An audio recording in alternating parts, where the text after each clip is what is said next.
अस्सलामु अलैकुम दोस्तों, पेश खिदमत है एक नवाब की पुरइसरार तिलस्माती दुनिया की आप बीती एपिसोड नंबर 63।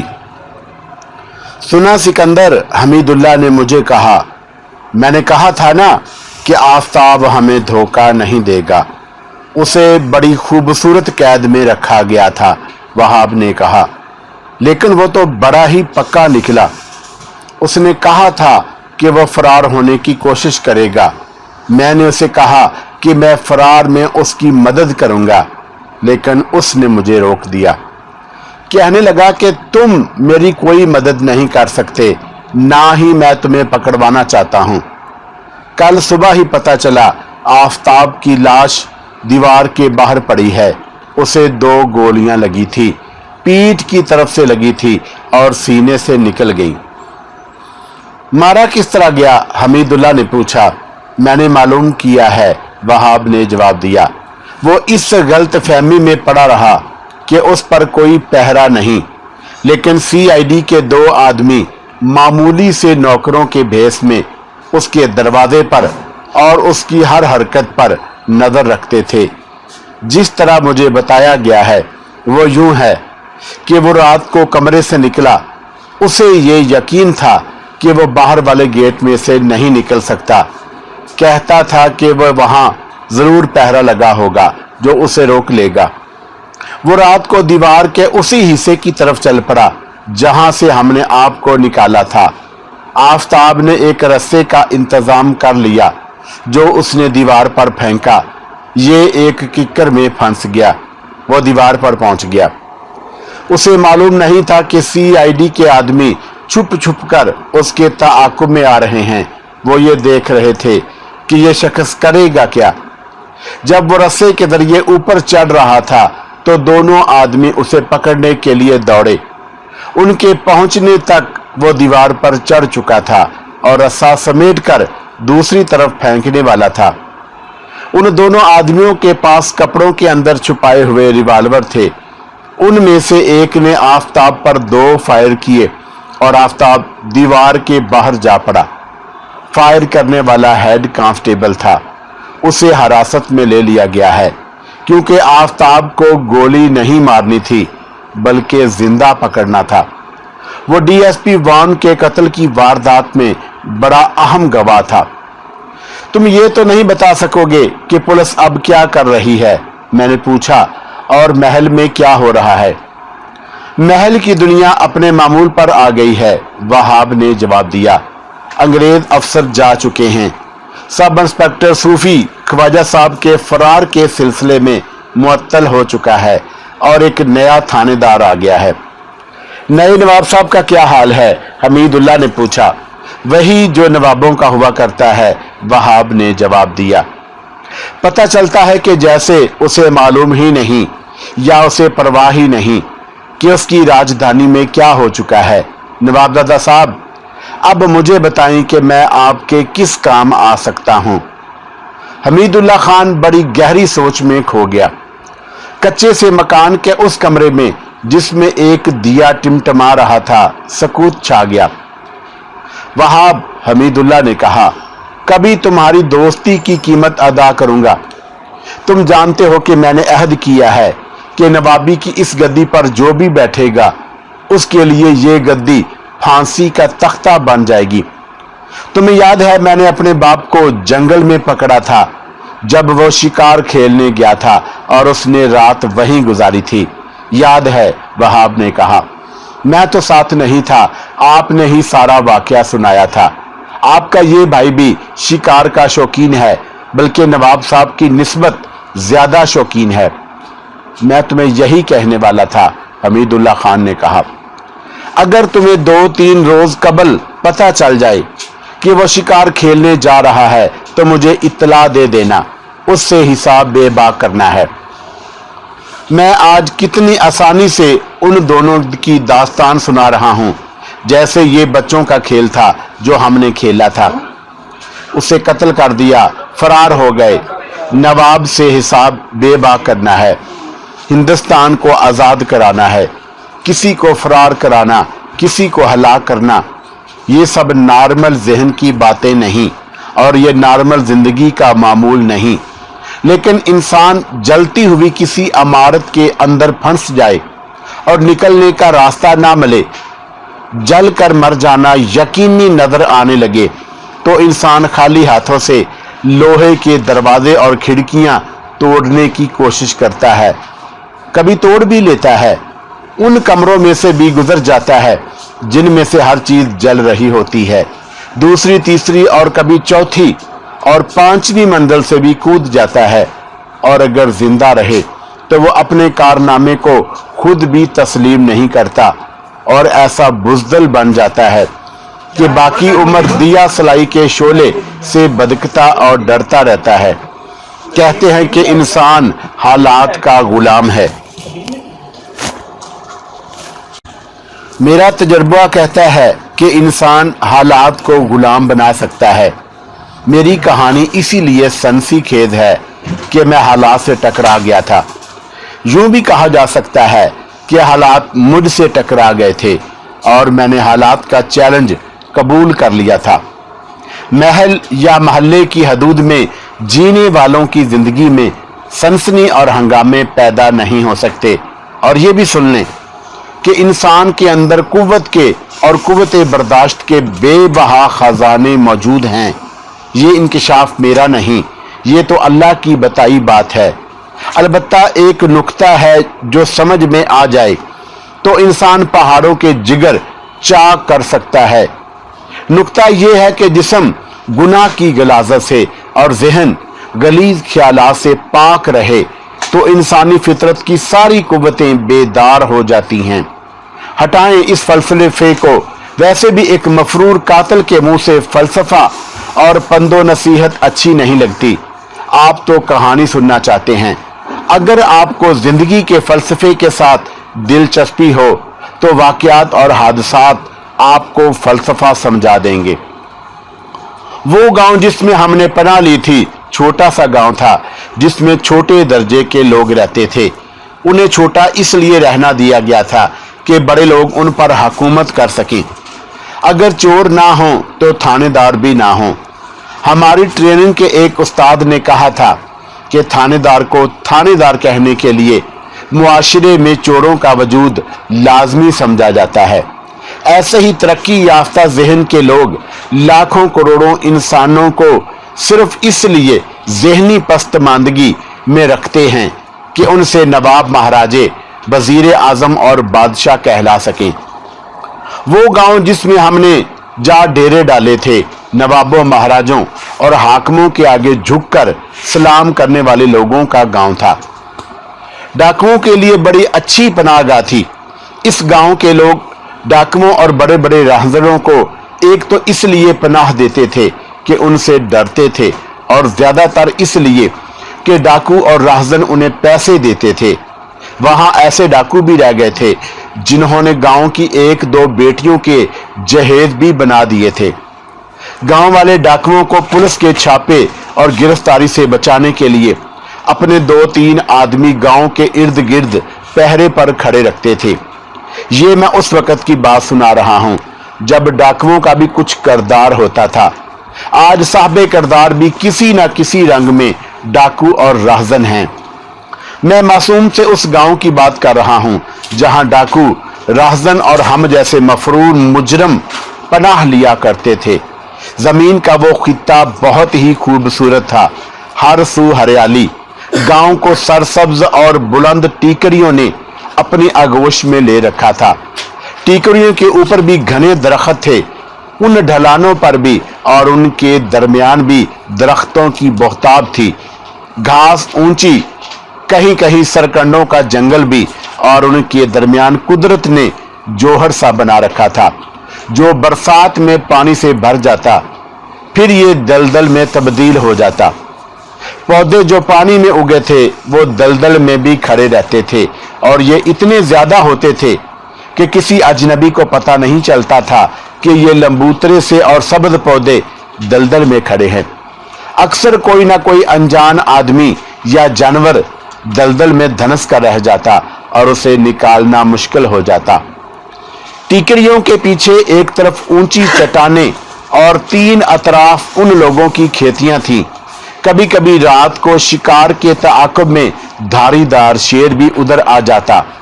गांव से 2-3 मील दूर एक वसीओ अरीज जंगल शुरू होता था, जिसमें हरन, अड़ियाल और नील गाय की खासी तादाद घूमती फिरती थी। वहां जंगल का बादशाह भी मौजूद था, जिसे टाइगर कहते हैं, और भेड़िए भी थे। ये गांव करीब से गुजरने वालों को भी नजर नहीं आता था। उसका वजूद ऐसी जमीन पर था जहां से कोई आम रास्ता नहीं गुजरता, और उसका वजूद थाने के कागजात में था। इलाके का थानेदार उस गांव से वाकिफ था। गांव की कुल आबादी 21 घर थे। उस खूबसूरत खित्ते में पैदा होने वाले लोग भी खूबसूरत थे। लड़कियों के रंग आम तौर पर गोरे या पुरकशिश गंदमी थे।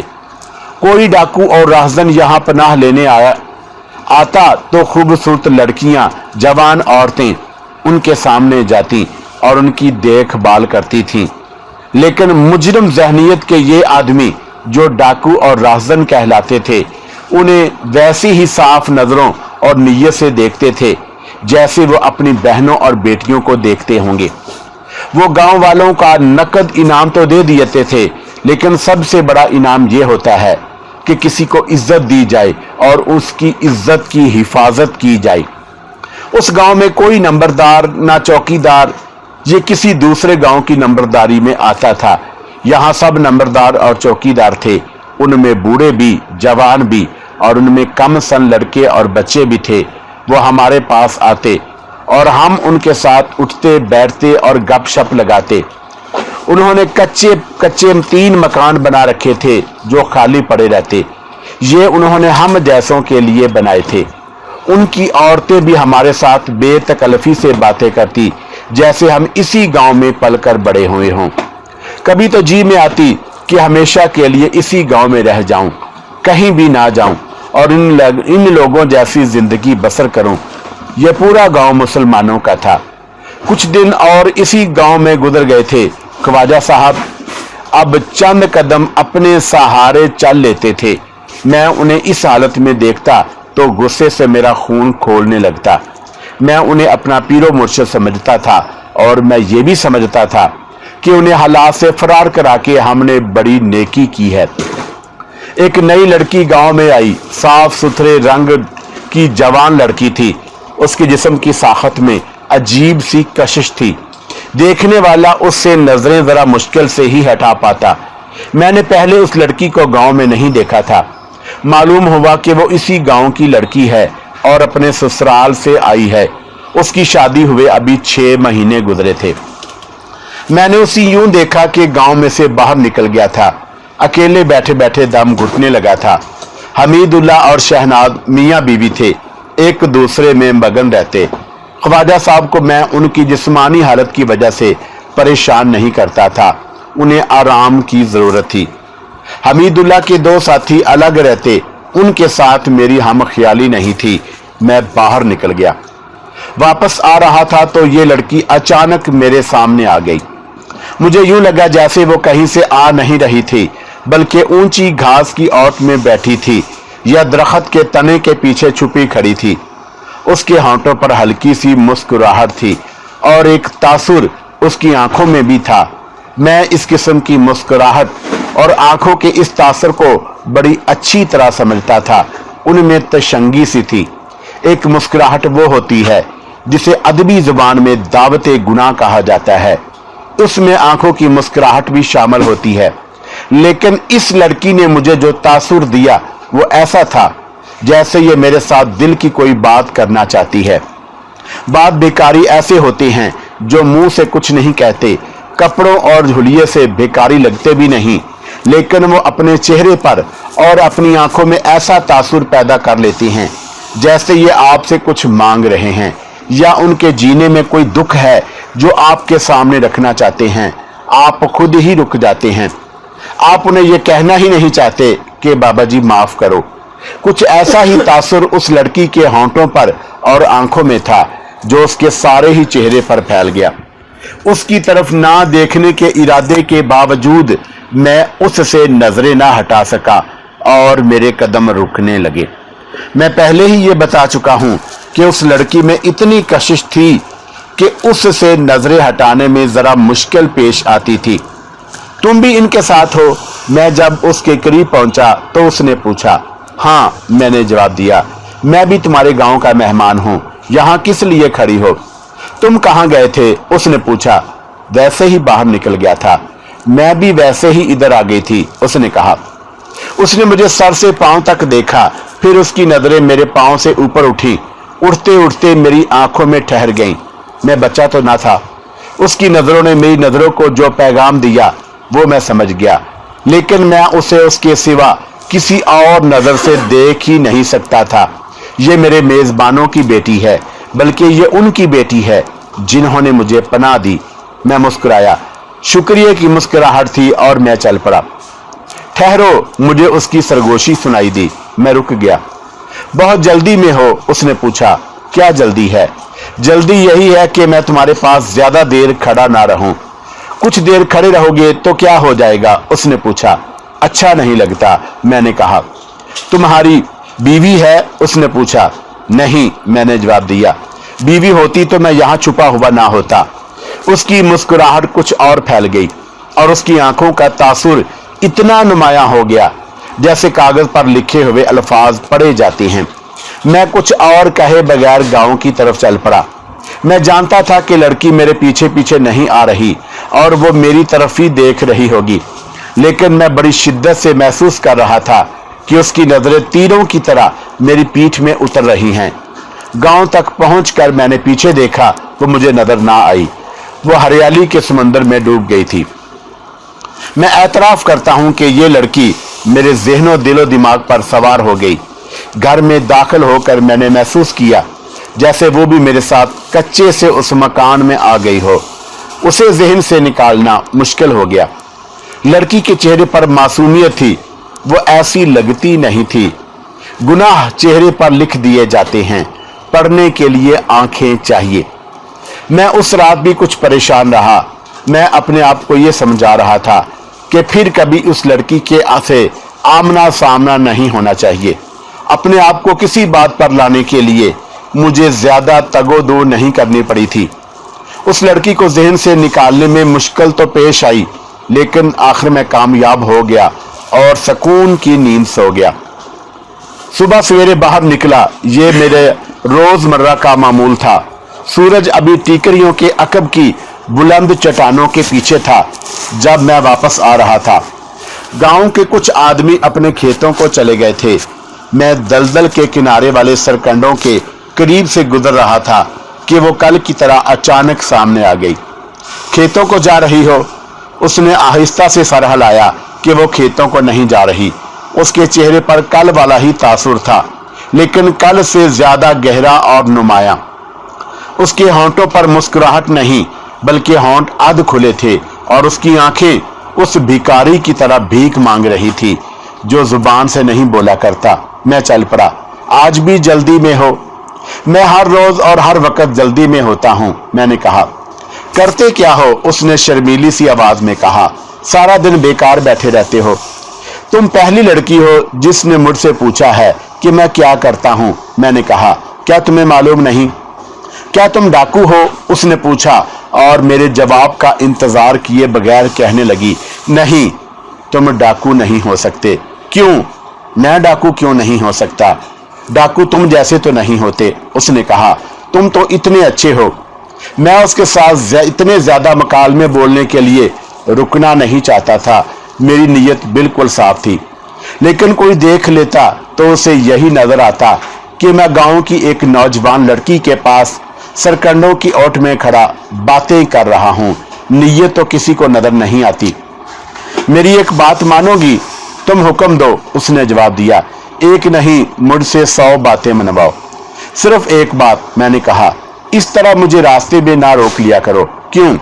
क्या तुम इतनी सी बात भी नहीं समझ सकती? मैंने कहा। किसी ने देख लिया तो बहुत बुरा होगा। कोई नहीं देख सकता, उसने कहा। मैं तुम्हारे साथ बातें करना चाहती हूँ। मैं जानता हूं तुम क्या चाहती हो। ये तो अच्छा है ना, उसने कहा। तुम खुद ही जानते हो मैं क्या चाहती हूँ।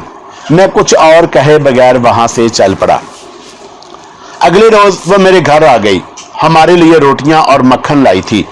उस रोज हमें खाना देने की उसके घर की बारी थी। वो ज्यादा रुकी नहीं। एक जगह मुझे समझाकर कहने लगी, मैं आज शाम से पहले उसे वहां मिलूं। देखो लड़की, मैंने कहा, गांव के 2-3 आदमी गांव से थोड़ी दूर पहरे पर घूमते रहते हैं। उन्होंने देख लिया तो हमारा एतबार उठ जाएगा। तुम आ जाना, उसने कहा। अब उसके लहजे में हुक्म का रंग था। वो चली गई। उस गांव की ये पहली लड़की थी जिसने इस किस्म की बातें की थी। गांव का एक जवान साल आदमी मेरा दोस्त बन गया था। कुछ देर बाद वो आ गया। मैंने उससे इस लड़की के मुतल्लिक पूछा, लेकिन इस तरह पूछा कि शक ना हो। मैंने उसे पहले उस गांव में नहीं देखा था। मैंने कहा, बेचारी पर बहुत जुल्म हुआ है। मेरे दोस्त ने कहा, माँ बाप के एक बड़े गांव में एक अमीर खानदान में ब्याही थी कि सुखी रहेगी, मगर वो घर उसके लिए जहन्नुम निकला। गरीब की बच्ची को उन्होंने नौकरानी समझ लिया होगा। मैंने कहा, नहीं। मेरे दोस्त ने कहा, ससुराल ने तो उसे शहजादी बना के रखा हुआ है, और उसने जो कपड़े पहन रखे हैं वो हमारे गांव की कोई लड़की ख्वाब में भी नहीं देख सकती। उसका जेवर देखो। फिर वो घर जहन्नुम कैसे बना? खामद पगला है, दोस्त ने जवाब दिया। उसका दिमाग भी काम नहीं करता और जिस्म से भी माजूर है। दायां बाजू टेढ़ा और दाईं टांग भी टेढ़ी है। उस लड़की के साथ बहुत बड़ा धोखा हुआ है। धोखा कैसे हुआ? मैंने पूछा। क्या लड़के को उसकी माँ बाप ने देखा नहीं था? जी नहीं, ना जी, देखा कहाँ था, मेरे दोस्त ने जवाब दिया। उस बेचारी की किस्मत इस तरह फूटी कि एक अमीर कबीर जिम्मेदार शिकार खेलने निकला था।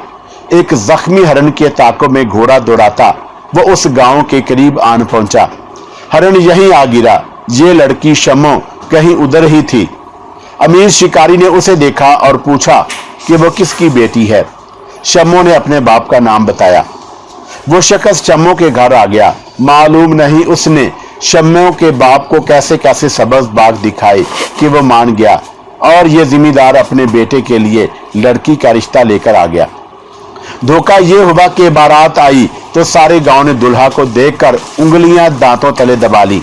ये शम्मू की किस्मत पर हैरान थे कि उसे कितना अमीर घर और कितना खूबसूरत दूल्हा मिला है।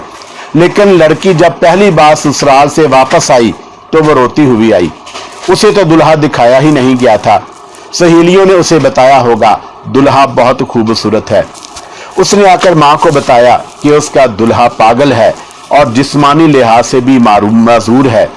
उसे यह भी पता चला कि धोखा देने के लिए किसी अच्छे भले लड़के को दूल्हा बनाकर लाए थे। शमो के माँ बाप ने जाकर लोगों से कुछ कहा नहीं। गए थे, मेरे दोस्त ने जवाब दिया, और चुपचाप वापस आ गए। हम ये समझते रहे कि उन लोगों ने उनकी बेइज्जती करके वापस भेज दिया होगा। लेकिन कुछ दिनों बाद ये राज फाश हो गया कि पागल दूल्हे के बाप ने रुपए पैसे से उन लोगों के मुंह बंद कर दिए थे। भेद लेने वाले ले ही लेते हैं, और इस गांव के 2-3 आदमियों ने बताया कि पागल लड़के को कोई रिश्ता नहीं देता था। उसे उसका बाप अपनी बेइज्जती समझता था। उसने दौलत के बलबूते पर एक खूबसूरत लड़की खरीद ली जो किसी अमीर घराने की लड़की मालूम होती है। मुझे डर है कि ये लड़की खराब हो जाएगी। मैंने कहा, अभी तक तो नहीं हुई, लेकिन कब तक अपना आप जलाएगी? उसने कहा। मैंने अपने दोस्त को ये ना बताया कि वो खराबी के रास्ते पर चल पड़ी है और उसने अपनी पसंद के आदमी यानी मुझ पर जाल फेंकना शुरू कर दिया है। उस लड़की को आप बदकार ही कहेंगे, लेकिन उसकी मजबूरी देखें।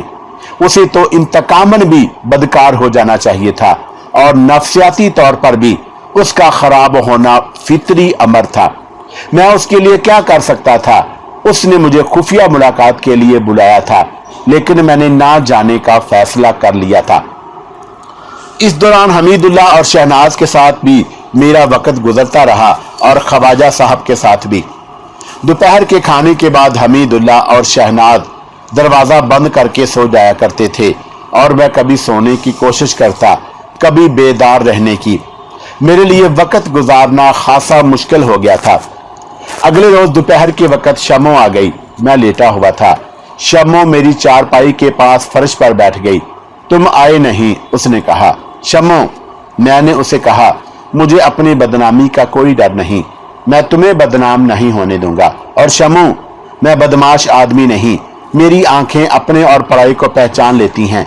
मैं तुम्हारे माँ बाप का ये एहसान कैसे भूलूंगा कि उन्होंने गांव वालों के साथ मिलकर हमें पनाह दी है और हमारी खातिर गांव वाले पहरा भी देते हैं। मैं तुम्हारी मजबूरियों को समझता हूं। क्या तुम तलाक नहीं ले सकती? सिर्फ एक बार तलाक का नाम लिया था, उसने कहा। बाप ने मुझे इतना मारा पीटा था कि 2 रोज में चारपाई से उठ नहीं सकी थी।